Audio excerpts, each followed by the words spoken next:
ಭಾರತದ ವೀರನಾರಿ ಕಿತ್ತೂರ ರಾಣಿ ಚೆನ್ನಮ್ಮನ ಕಥೆ.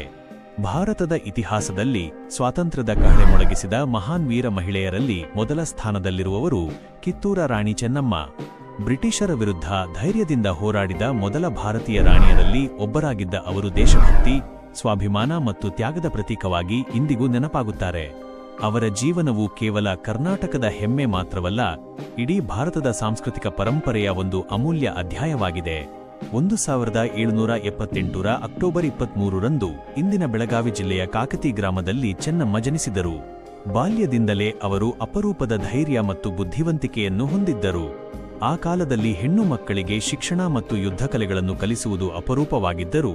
ಚೆನ್ನಮ್ಮ ಅವರು ಕುದುರೆ ಸವಾರಿ, ಕತ್ತಿಯುದ್ಧ, ಬಿಲ್ಲುಗಾರಿಕೆ ಹಾಗೂ ಆಡಳಿತ ಕೌಶಲ್ಯಗಳಲ್ಲಿ ಪರಿಣತಿ ಪಡೆದರು. ಕನ್ನಡ, ಮರಾಠಿ, ಸಂಸ್ಕೃತ ಮತ್ತು ಉರ್ದು ಭಾಷೆಗಳ ಜ್ಞಾನವನ್ನು ಸಂಪಾದಿಸಿದರು. ಯೌವನದಲ್ಲಿ ಅವರು ಕಿತ್ತೂರದ ಅರಸರಾದ ಮಲ್ಲಸರ್ಜ ದೇಸಾಯಿಯವರನ್ನು ವಿವಾಹವಾದರು. ವಿವಾಹದ ನಂತರ ಅವರು ಕಿತ್ತೂರ ರಾಜ್ಯದ ರಾಣಿಯಾದರು. ಪ್ರಜೆಯ ಸುಖ ದುಃಖಗಳನ್ನು ಅರಿತು ನ್ಯಾಯಯುತ ಆಡಳಿತ ನಡೆಸುವಲ್ಲಿ ಅವರು ಸದಾ ಮುಂದಿದ್ದರು. ಪ್ರಜೆಗಳ ಕಷ್ಟಗಳಿಗೆ ಸ್ಪಂದಿಸುತ್ತಿದ್ದ ಕಾರಣ ಅವರಿಗೆ ಜನರಲ್ಲಿ ಅಪಾರ ಗೌರವ ದೊರೆಯಿತು. ಆದರೆ ವಿಧಿಯಾಟವು ಅವರನ್ನು ಕಠಿಣ ಪರೀಕ್ಷೆಗೆ ಒಳಪಡಿಸಿತು. ಮೊದಲು ಪತಿಯ ನಿಧನ, ನಂತರ ಏಕೈಕ ಮಗನ ಮರಣದಿಂದ ರಾಣಿ ತುಂಬಾ ದುಃಖಿತರಾದರು. ರಾಜ್ಯಕ್ಕೆ ಉತ್ತರಾಧಿಕಾರಿ ಇಲ್ಲದ ಕಾರಣ ಶಿವಲಿಂಗಪ್ಪ ಎಂಬ ಬಾಲಕನನ್ನು ದತ್ತು ತೆಗೆದುಕೊಂಡು ಉತ್ತರಾಧಿಕಾರಿಯನ್ನಾಗಿ ಘೋಷಿಸಿದರು. ಆದರೆ ಆ ಕಾಲದಲ್ಲಿ ಭಾರತದಲ್ಲಿ ತನ್ನ ಆಳ್ವಿಕೆಯನ್ನು ವಿಸ್ತರಿಸುತ್ತಿದ್ದ ಬ್ರಿಟಿಷ್ ಈಸ್ಟ್ ಇಂಡಿಯಾ ಕಂಪನಿ ಈ ದತ್ತಕವನ್ನು ಒಪ್ಪಲಿಲ್ಲ. ಕಿತ್ತೂರವನ್ನು ತಮ್ಮ ವಶಕ್ಕೆ ತೆಗೆದುಕೊಳ್ಳುವ ಉದ್ದೇಶದಿಂದ ಬ್ರಿಟಿಷ್ ಅಧಿಕಾರಿಗಳು ರಾಜ್ಯದ ಮೇಲೆ ಒತ್ತಡ ಹೇರಲು ಆರಂಭಿಸಿದರು. ರಾಣಿ ಚೆನ್ನಮ್ಮ ತಮ್ಮ ರಾಜ್ಯದ ಸ್ವಾತಂತ್ರ್ಯವನ್ನು ಕಾಪಾಡಲು ದೃಢ ನಿರ್ಧಾರ ಕೈಗೊಂಡರು. ನಮ್ಮ ನೆಲ, ನಮ್ಮ ಜನ ಮತ್ತು ನಮ್ಮ ಗೌರವವನ್ನು ಯಾರಿಗೂ ಬಿಟ್ಟುಕೊಡುವುದಿಲ್ಲ ಎಂಬ ಸಂಕಲ್ಪದಿಂದ ಅವರು ಯುದ್ಧಕ್ಕೆ ಸಜ್ಜಾದರು. 1824ರಲ್ಲಿ ಬ್ರಿಟಿಷ್ ಸೇನೆಯೊಂದಿಗೆ ನಡೆದ ಯುದ್ಧವು ಭಾರತದ ಸ್ವಾತಂತ್ರ್ಯ ಹೋರಾಟದ ಆರಂಭಿಕ ಅಧ್ಯಾಯಗಳಲ್ಲಿ ಒಂದಾಗಿ ಪರಿಗಣಿಸಲಾಗುತ್ತದೆ. ಕಿತ್ತೂರದ ಕೋಟೆ ಸುತ್ತಲೂ ಯುದ್ಧ ಭುಗಿಲೆದ್ದಿತು. ರಾಣಿ ಚೆನ್ನಮ್ಮ ತಮ್ಮ ಸೈನಿಕರೊಂದಿಗೆ ಕುದುರೆಯ ಮೇಲೆ ಯುದ್ಧಭೂಮಿಗೆ ಧಾವಿಸಿ ಅಪಾರ ಶೌರ್ಯ ಪ್ರದರ್ಶಿಸಿದರು. ಅವರ ಧೈರ್ಯವನ್ನು ಕಂಡು ಬ್ರಿಟಿಷ್ ಸೈನಿಕರು ಬೆರಗಾದರು. ಮೊದಲ ಹಂತದ ಯುದ್ಧದಲ್ಲಿ ಬ್ರಿಟಿಷರಿಗೆ ಭಾರೀ ಸೋಲುಂಟಾಯಿತು. ಕೆಲ ಅಧಿಕಾರಿಗಳು ಬಂಧಿಸಲ್ಪಟ್ಟರು. ಈ ಜಯದಿಂದ ಕಿತ್ತೂರದ ಜನರಲ್ಲಿ ಹೊಸ ಆತ್ಮವಿಶ್ವಾಸ ಮೂಡಿತು. ಆದರೆ ಬ್ರಿಟಿಷರು ಸೋಲನ್ನು ಒಪ್ಪಿಕೊಳ್ಳಲಿಲ್ಲ. ಹೆಚ್ಚಿನ ಸೈನ್ಯ, ಶಸ್ತ್ರಾಸ್ತ್ರ ಮತ್ತು ಕುತಂತ್ರಗಳೊಂದಿಗೆ ಮತ್ತೆ ದಾಳಿ ನಡೆಸಿದರು. ಕೆಲವು ದ್ರೋಹಿಗಳ ಸಹಾಯದಿಂದ ಕಿತ್ತೂರ ಕೋಟೆಯ ರಹಸ್ಯ ಮಾಹಿತಿಯನ್ನು ಪಡೆದು ಆಕ್ರಮಣ ನಡೆಸಿದರು. ದ್ರೋಹದಿಂದ ರಾಜ್ಯದ ರಕ್ಷಣೆಗೆ ದೊಡ್ಡ ಹೊಡೆತ ಬಿದ್ದಿತು. ಕೊನೆಗೆ ರಾಣಿ ಚೆನ್ನಮ್ಮ ಬಂಧಿತರಾಗಿ ಬೈಲಹೊಂಗಲ ಕೋಟೆಯಲ್ಲಿ ಸೆರೆವಾಸ ಅನುಭವಿಸಿದರು. ಬಂಧನದಲ್ಲಿದ್ದರೂ ಅವರ ದೇಶಭಕ್ತಿ ಮತ್ತು ಆತ್ಮಸ್ಥೈರ್ಯ ಕುಗ್ಗಲಿಲ್ಲ.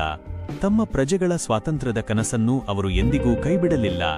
1829ರ ಫೆಬ್ರವರಿ 21ರಂದು ಅವರು ಸೆರೆಮನೆಯಲ್ಲೇ ನಿಧನರಾದರು. ಆದರೆ ಅವರ ಆದರ್ಶಗಳು, ಧೈರ್ಯ ಮತ್ತು ಸ್ವಾತಂತ್ರ್ಯದ ಸಂದೇಶ ಶಾಶ್ವತವಾಗಿ ಭಾರತೀಯರ ಹೃದಯದಲ್ಲಿ ಉಳಿಯಿತು. ರಾಣಿ ಚೆನ್ನಮ್ಮ ಅವರ ಹೋರಾಟವು 1857ರ ಭಾರತದ ಮೊದಲ ಸ್ವಾತಂತ್ರ್ಯ ಸಮರಕ್ಕೂ ಮುನ್ನ ನಡೆದ ಮಹತ್ವದ ಬ್ರಿಟಿಷ್ ವಿರೋಧಿ ಹೋರಾಟವಾಗಿತ್ತು. ಆದ್ದರಿಂದ ಅವರನ್ನು ಭಾರತದ ಸ್ವಾತಂತ್ರ್ಯ ಚಳವಳಿಯ ಮುಂಚೂಣಿ ವೀರನಾರಿ ಎಂದು ಗೌರವಿಸಲಾಗುತ್ತದೆ. ಅವರ ನಂತರ ಸಂಗೊಳ್ಳಿ ರಾಯಣ್ಣ ಸೇರಿದಂತೆ ಅನೇಕ ವೀರರು ಅವರ ಹಾದಿಯಲ್ಲೇ ಬ್ರಿಟಿಷರ ವಿರುದ್ಧ ಹೋರಾಟ ಮುಂದುವರಿಸಿದರು. ಭಾರತೀಯ ಸಂಸ್ಕೃತಿಯಲ್ಲಿ ಮಹಿಳೆಯನ್ನು ಶಕ್ತಿ, ಧೈರ್ಯ ಮತ್ತು ತ್ಯಾಗದ ರೂಪವೆಂದು ಕಾಣಲಾಗುತ್ತದೆ. ಕಿತ್ತೂರ ರಾಣಿ ಚೆನ್ನಮ್ಮ ಈ ಮೌಲ್ಯಗಳನ್ನು ತಮ್ಮ ಜೀವನದ ಮೂಲಕ ಸಾರ್ಥಕಗೊಳಿಸಿದರು. ಅವರು ಕೇವಲ ರಾಣಿಯಲ್ಲ, ದೇಶಪ್ರೇಮಿ, ನ್ಯಾಯಪ್ರಿಯ ಆಡಳಿತಗಾರ್ತಿ ಮತ್ತು ಜನರ ರಕ್ಷಕಿಯಾಗಿದ್ದರು. ಮಹಿಳೆಯರು ಯಾವುದೇ ಕ್ಷೇತ್ರದಲ್ಲಿ ಪುರುಷರಿಗಿಂತ ಕಡಿಮೆಯಲ್ಲ ಎಂಬುದನ್ನು ತಮ್ಮ ಕಾರ್ಯಗಳಿಂದ ಸಾಬೀತುಪಡಿಸಿದರು. ಇಂದು ಕರ್ನಾಟಕದ ಕಿತ್ತೂರದಲ್ಲಿ ಅವರ ಸ್ಮಾರಕ, ಕೋಟೆ ಮತ್ತು ಪ್ರತಿಮೆಗಳು ಅವರ ವೀರಗಾಥೆಯನ್ನು ಸಾರುತ್ತಿವೆ. ಪ್ರತಿ ವರ್ಷ ಕಿತ್ತೂರ ಉತ್ಸವವನ್ನು ಆಚರಿಸಿ ಅವರ ಶೌರ್ಯವನ್ನು ಸ್ಮರಿಸಲಾಗುತ್ತದೆ. ಶಾಲಾ ಕಾಲೇಜುಗಳಲ್ಲಿ ಅವರ ಜೀವನ ಚರಿತ್ರೆಯನ್ನು ವಿದ್ಯಾರ್ಥಿಗಳಿಗೆ ಪರಿಚಯಿಸಲಾಗುತ್ತದೆ. ಅವರ ಹೆಸರಿನಲ್ಲಿ ರಸ್ತೆ, ಉದ್ಯಾನ, ಶಿಕ್ಷಣ ಸಂಸ್ಥೆಗಳು ಹಾಗೂ ಸರ್ಕಾರಿ ಕಾರ್ಯಕ್ರಮಗಳು ನಡೆಯುತ್ತಿವೆ. ರಾಣಿ ಚೆನ್ನಮ್ಮ ಅವರ ಕಥೆ ನಮಗೆ ಅನೇಕ ಜೀವನ ಮೌಲ್ಯಗಳನ್ನು ಕಲಿಸುತ್ತದೆ. ಅನ್ಯಾಯದ ವಿರುದ್ಧ ಧೈರ್ಯದಿಂದ ನಿಲ್ಲಬೇಕು, ದೇಶದ ಗೌರವವನ್ನು ಕಾಪಾಡಬೇಕು, ಸಂಕಷ್ಟದಲ್ಲೂ ಆತ್ಮವಿಶ್ವಾಸ ಕಳೆದುಕೊಳ್ಳಬಾರದು ಮತ್ತು ನಾಯಕತ್ವ ಎಂದರೆ ಜನರ ಸೇವೆ ಎಂಬುದನ್ನು ಅವರ ಜೀವನ ಸಾರುತ್ತದೆ.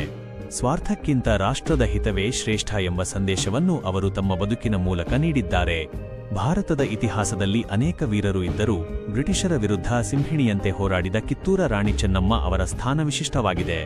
ಅವರ ಸಾಹಸ, ತ್ಯಾಗ ಮತ್ತು ದೇಶಪ್ರೇಮವು ಪ್ರತಿಯೊಬ್ಬ ಭಾರತೀಯನಿಗೂ ಸದಾ ಸ್ಫೂರ್ತಿದಾಯಕವಾಗಿದೆ. ಇಂದಿನ ಯುವಜನತೆ ಅವರ ಆದರ್ಶಗಳನ್ನು ಅಳವಡಿಸಿಕೊಂಡು ದೇಶಪ್ರೇಮ, ಪ್ರಾಮಾಣಿಕತೆ ಮತ್ತು ಧೈರ್ಯದ ಮಾರ್ಗದಲ್ಲಿ ನಡೆದರೆ ಅದುವೇ ಈ ಮಹಾನ್ ವೀರನಾರಿಗೆ ಸಲ್ಲಿಸುವ ನಿಜವಾದ ಗೌರವವಾಗುತ್ತದೆ. ಕಿತ್ತೂರ ರಾಣಿ ಚೆನ್ನಮ್ಮ ಕೇವಲ ಕರ್ನಾಟಕದ ಹೆಮ್ಮೆಯಲ್ಲ, ಇಡೀ ಭಾರತದ ಸ್ವಾತಂತ್ರ್ಯ ಚಳವಳಿಯ ಮೊದಲ ಜ್ಯೋತಿ. ಅವರ ವೀರಗಾಥೆ ಶಾಶ್ವತವಾಗಿ ಭಾರತೀಯರ ಹೃದಯದಲ್ಲಿ ಜೀವಂತವಾಗಿರುತ್ತದೆ. ರಾಣಿ ಚೆನ್ನಮ್ಮರ ಅತ್ಯಂತ ನಿಷ್ಠಾವಂತ ಸೇನಾನಿಯಾಗಿದ್ದವರು ಸಂಗೊಳ್ಳಿ ರಾಯಣ್ಣ. ಅವರು ಕಿತ್ತೂರಿನ ಮಣ್ಣಿನ ಮೇಲೆ ಅಪಾರ ಪ್ರೀತಿ ಹೊಂದಿದ್ದ ವೀರ ಯೋಧರಾಗಿದ್ದರು. ರಾಣಿ ಬಂಧನಕ್ಕೊಳಗಾದ ನಂತರವೂ ಅವರು ಬ್ರಿಟಿಷರ ವಿರುದ್ಧದ ಹೋರಾಟವನ್ನು ನಿಲ್ಲಿಸಲಿಲ್ಲ. ರಾಯಣ್ಣ ಅವರು ಗ್ರಾಮದಿಂದ ಗ್ರಾಮಕ್ಕೆ ತೆರಳಿ ಯುವಕರನ್ನು ಒಗ್ಗೂಡಿಸಿದರು.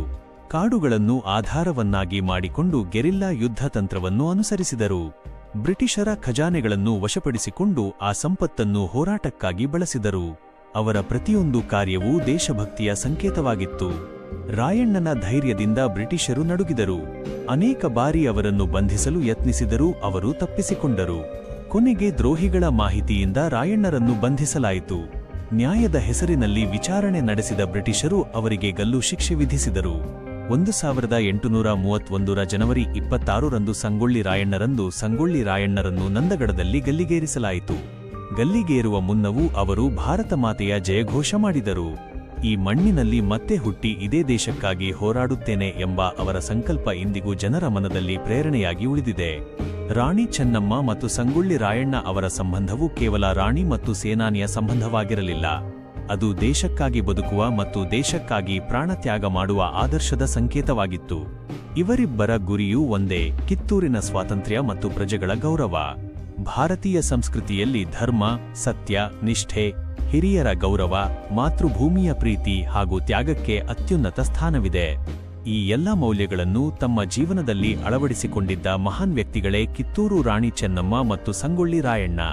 ಇಂದು ಕರ್ನಾಟಕದ ಪ್ರತಿಯೊಂದು ಮಗುವೂ ಇವರ ಕಥೆಯನ್ನು ತಿಳಿದುಕೊಳ್ಳಬೇಕು. ಶಾಲೆಗಳು, ಕಾಲೇಜುಗಳು ಮತ್ತು ಸಮಾಜದಲ್ಲಿ ಇವರ ಆದರ್ಶಗಳನ್ನು ಪರಿಚಯಿಸುವುದು ನಮ್ಮ ಕರ್ತವ್ಯವಾಗಿದೆ. ಇವರ ಜೀವನ ನಮಗೆ ಧೈರ್ಯ, ಸ್ವಾಭಿಮಾನ, ದೇಶಪ್ರೇಮ ಮತ್ತು ಏಕತೆಯ ಪಾಠವನ್ನು ಕಲಿಸುತ್ತದೆ. ಸ್ವಾತಂತ್ರ್ಯವು ಸುಲಭವಾಗಿ ದೊರೆತಿಲ್ಲ. ಸಾವಿರಾರು ವೀರರ ತ್ಯಾಗದಿಂದ ಅದು ನಮಗೆ ಲಭಿಸಿದೆ. ಆ ವೀರರಲ್ಲಿ ಕಿತ್ತೂರು ರಾಣಿ ಚೆನ್ನಮ್ಮ ಮತ್ತು ಸಂಗೊಳ್ಳಿ ರಾಯಣ್ಣ ಅವರ ಹೆಸರು ಚಿನ್ನದ ಅಕ್ಷರಗಳಲ್ಲಿ ಸದಾ ಅಮರವಾಗಿದೆ. ಇವರ ಸಾಹಸ, ಬಲಿದಾನ ಮತ್ತು ದೇಶಪ್ರೇಮ ಮುಂದಿನ ಪೀಳಿಗೆಗೆ ಸದಾಕಾಲ ಸ್ಫೂರ್ತಿಯ ದೀಪವಾಗಿ ಬೆಳಗುತ್ತಲೇ ಇರುತ್ತದೆ.